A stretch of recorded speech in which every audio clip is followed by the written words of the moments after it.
tell a story that when it started out the first night in Columbus, Ohio, it was, I guess it was 5 or 7 minutes, something like that. And by the time we got to the 60-second show, it was like 15 minutes. So every time I try to make it shorter, it just gets longer, which is, of course, what always happens with really good stories, because you remember all the stuff that really happened, and not just the things, but the little things around the story.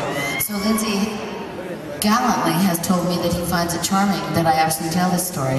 So I try not to feel bad about spending so much time telling the story, but here it is. So in 1970, Lindsay and I were living in the middle of the most amazing music time, I think, in the world. It was San Francisco, it was 1966, 67, 68, 69, and 70. It was Jimi Hendrix, it was Janis Joplin. It was the best you can imagine, and Lindsay and I were right in the middle of it. I joined his band in 1968. We played for 68, 69, and 70. Every weekend, practiced. Every day. I went to college. They didn't care. I tried to study. I did okay. I got C's. My parents supported me.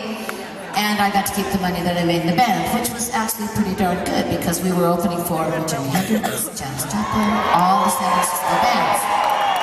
It was awesome!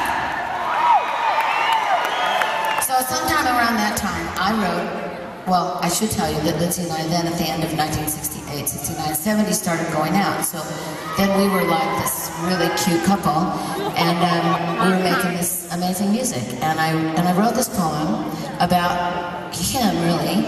I figure in a little into it a little, but it's mostly just about him and how I felt about him when I first met him, because, you know, your first impressions are always important, and I found him to be so sexy and so handsome and so nice and so very, very talented.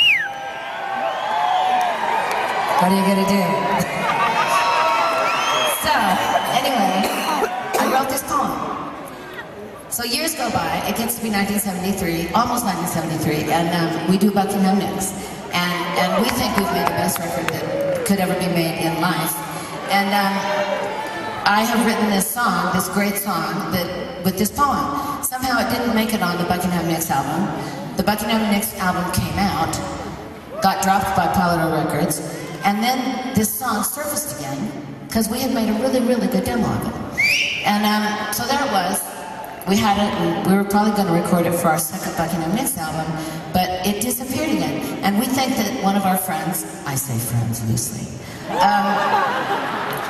stole our tape, and off it went into the cosmos, never to be seen or heard of again until 2010.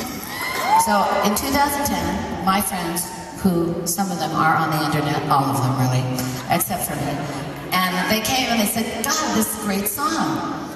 Look at this, and it's like a video and everything. There's pictures of you, Lindsay, and it's all really sweet. And I look at this song, and I'm like, wow, that's the song. And I take it to Lindsay, and at this point, we're making a little EP for this tour.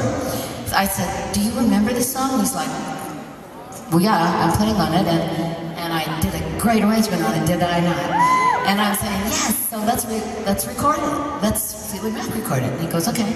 So we went into his studio at his house, and we recorded it. And we tried, I know, how long now? If I had a watch, I would tell you. And we recorded it, and we recorded it almost exactly the way that we had recorded it in probably the beginning of 1973.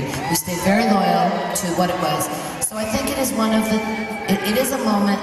If you notice when we sing this, and of course I'll screw it up because I've said this, we know this song so well that it's just ingrained in our heads, you know. We don't have to worry about forgetting the words until tonight.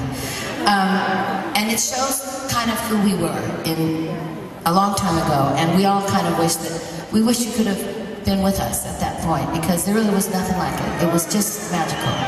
So the song is called Without You. It is very similar to how it was, and that's my story. Is there anything you would like to say? Is there anything you'd like to add to that? Me? On the 63rd show? Well, yes. Well, no, I mean, just that, uh-oh, they're turning the mic around.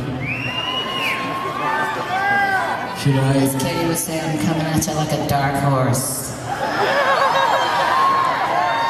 I don't know where that came from. Just out of the copy. Just here. You're gonna hear me roar. You're gonna hear me roar. Lindsay loves that song more. He loves it. I love that song. Love it. The record making part of it, everything about it. Everything about We it. shouldn't be talking about that though. But we are because we can. That's true. We can pretty much Let's do do anything any we damn thing we want up here, right? We're slowly turning into something like the Rat Pack up here. We are. Or George Rhodes and Gracie Allen. That's probably better, yeah. Okay.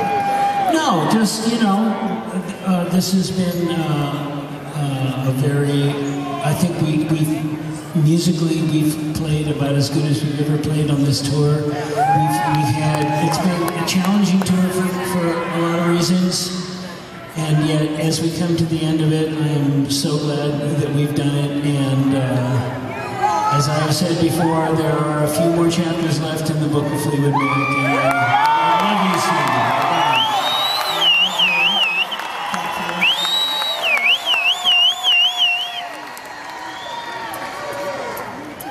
Where do we go from there? Well, good night! There it is, the song, Without You.